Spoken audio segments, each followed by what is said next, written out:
الحمد لله نحمده ونستعينه ونستغفره ونؤمن به ونتوكل عليه ونعوذ بالله من شرور أنفسنا ومن سيئات أعمالنا من يهده الله فلا مضل له ومن يضلله فلا هادي له أما بعد فقد قال الله تبارك وتعالى في كلامه المجيد والفرقان الحميد فأعوذ بالله من الشيطان الرجيم بسم الله الرحمن الرحيم قلنا يا نار كوني بردا وسلاما على إبراهيم. سامعین اعظام،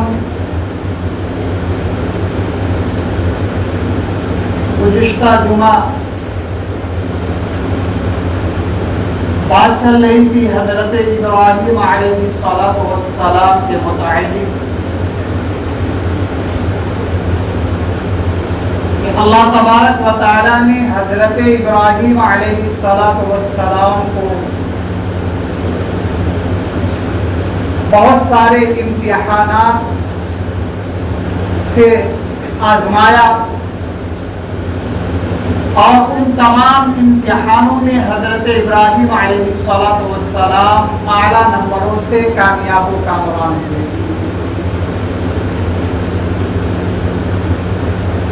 سب سے پہلے اللہ تبارک و تعالی نے حضرت ابراہیم علیہ السلام کو یہ حکم دیا کہ اے ابراہیم،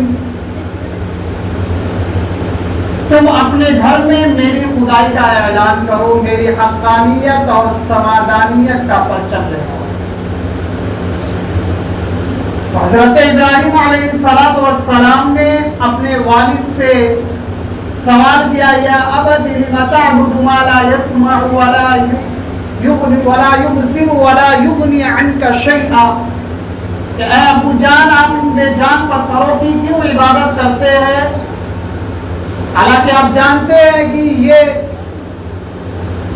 دیکھ نہیں سکتے اور نہ یہ بول سکتے ہیں، اور یہ اتنے کمزور اور بے بس ہے کہ آپ کا ان سے کوئی فائدہ نہیں ہو سکتا. ان کے والد نے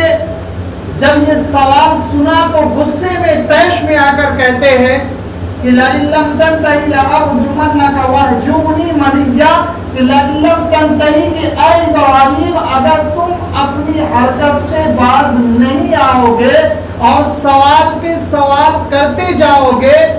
لَأَرْجُمَنَّكَ کہ میں تمہیں سنگسار کر دوں گا، پتھروں سے ماروں گا، وَاهْجُرْنِي مَلِيًّا اور تمہیں اپنے گھر سے ہمیشہ ہمیش کے لیے بھگا دوں گا. حضرت ابراہیم علیہ السلام گھر بار چھوڑ کر چلے گئے. یہ حضرت ابراہیم علیہ السلام کا پہلا امتحان تھا.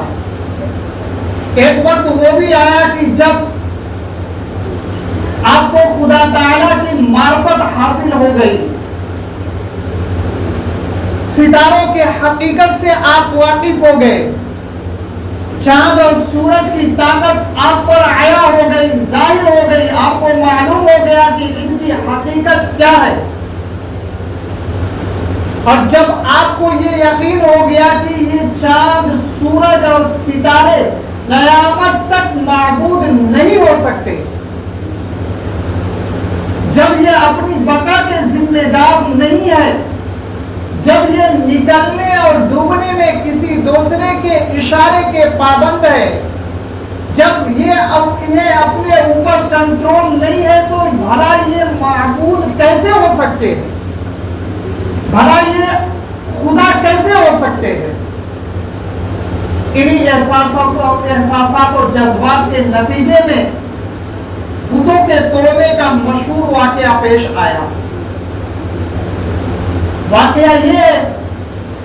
کہ حضرت ابراہیم علیہ السلام کو نمرود کے دربار میں لایا گیا. کیوں لایا گیا، کس وجہ سے لایا گیا؟ کہ یہ ہوا کہ حضرت ابراہیم علیہ السلام نے ان کے بتوں کا ستیہ ناش کر دیا تھا، ان کے خداؤں کا بیڑا گرک کر دیا تھا۔ جب قوم میلے میں چلی گئی تو حضرت ابراہیم علیہ السلام ان کے ربواڑے میں داخل ہوئے، بت خانے میں داخل ہوئے، اور حضرت ابراہیم علیہ السلام نے بتوں سے مخاطب ہو کر کہا کہ یہ تمہارے سامنے جو کھانا رکھا ہوا ہے اسے کھاؤ، تم کھاتے کیوں نہیں، تم پیتے کیوں نہیں، تمہیں کیا ہو گیا ہے کہ میں تم سے باتیں کر رہا ہوں اور تم بالکل خاموش پڑے ہوئے ہو۔ حضرت ابراہیم علیہ السلام نے کلہاڑے سے بتوں کو توڑنا شروع کر دیا، کسی کا ہاتھ توڑا، کسی کا ناک توڑا، کسی کا پیر کاٹا، اور ان میں سب سے بڑا بت جو تھا اس کے اوپر حضرت ابراہیم علیہ السلام نے کلہاڑی کو لٹکا دیا۔ جب قوم میلے سے واپس آئی تو دیکھا کہ ہمارے خداؤں کا ستیہ ناش ہو چکا ہے، ہمارے بتوں کا بیڑا گرک ہو چکا ہے۔ تو نمرود نے کہا کہ ہمارے خداؤں کا بیڑا کس نے گرک کیا ہے، کس نے ہمارے معبودوں کے ساتھ ایسی حرکت کی ہے؟ اور یہ ادا جو حضرت ابراہیم علیہ السلام نے جب بتوں کو توڑتے تھے تو یہ ادا اللہ تبارک و تعالیٰ کو اتنا پسند آتا ہے کہ اللہ تبارک و تعالیٰ نے ہر ادا کو قرآن کریم میں ذکر فرمایا۔ بہرحال لوگوں نے کہا قالوا سمعنا فتى يذكرهم يقال له ابراہیم، کہ ہم نے سنا ہے ایک ایسے نوجوان کو جو ان کی برائی کرتا ہے، اس کا نام یقال له ابراہیم، اس کا نام ابراہیم ہے۔ یاد رکھیے اس آیت کے اندر اللہ تبارک و تعالی نے فرمایا قالوا سمعنا فتى، یہ جو فتى کا لفظ ہے جس کے معنی آتے ہیں نوجوان، تو پتہ چلا کہ کفر کے خلاف اگر بغاوت نوجوانوں نے کیا تو یقیناً انہوں نے انقلاب برپا کر دیا۔ فتى کہتے ہیں کہ بالکل ابھرتی ہوئی جوانی کو، عربی لفظ میں فتى کے معنی آتے ہیں کہ وہ جوانی جو جوانی کی دہلیز پر قدم رکھے، ابھرتی ہوئی جوانی کو فتى کہتے ہیں۔ بہرحال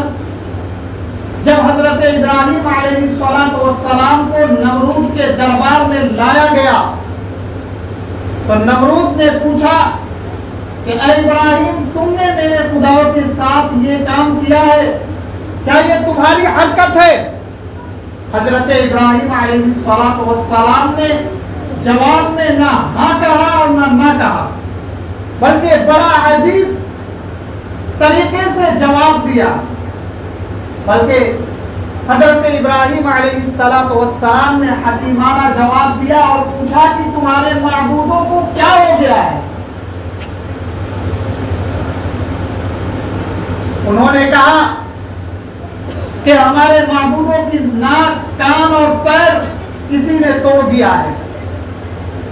حضرت ابراہیم علیہ السلام نے کہا کہ اصول یہی ہے کہ جس کے پاس آلہ قتل ہوتا ہے وہی مجرم ہوتا ہے، بڑے والے بت سے تم پوچھو کہ اسی نے اس کے ساتھ یہ کیا ہے۔ یہاں پر حضرت ابراہیم علیہ السلام ان کے دماغ کی کھڑکیوں کو کھولنا چاہتے تھے، ان کو سمجھانا چاہتے تھے۔ تو قوم کے لوگوں نے کہا کہ اے ابراہیم، کیا آپ کو معلوم نہیں کہ یہ نہ بولتے ہیں، نہ دیکھتے ہیں، نہ ان کے اندر طاقت ہے کہ یہ بتا سکے، نہ یہ اپنی خود کی دفاع کر سکے؟ تو حضرت ابراہیم علیہ السلام نے کہا کہ تب تم ان کی عبادت کیوں کرتے ہو، ایسے لوگوں کو کیوں خدا مانتے ہو، ایسوں کو کیوں معبود مانتے ہو جو نہ بول سکے، نہ دیکھ سکے، نہ اپنی خود دفاع کر سکے، نہ تمہاری کوئی مدد کر سکے؟ یاد رکھیے کہ جب بھی کوئی ظالم کفر لاجواب ہو جاتا ہے اور دلیل پیش نہیں کر پاتا تو وہ سامنے والے کو اپنی طاقت سے دبانا چاہتا ہے. وہ غصے میں آ کر چاہتا ہے کہ کسی طرح سے اس کی ذات کو ختم کر دیا جائے, اسے ہلاک کر دیا جائے. نمرود نے حکم دیا کہ 40 میل لمبی اور چوڑی آگ جلائی جائے اور حضرت ابراہیم علیہ السلام کو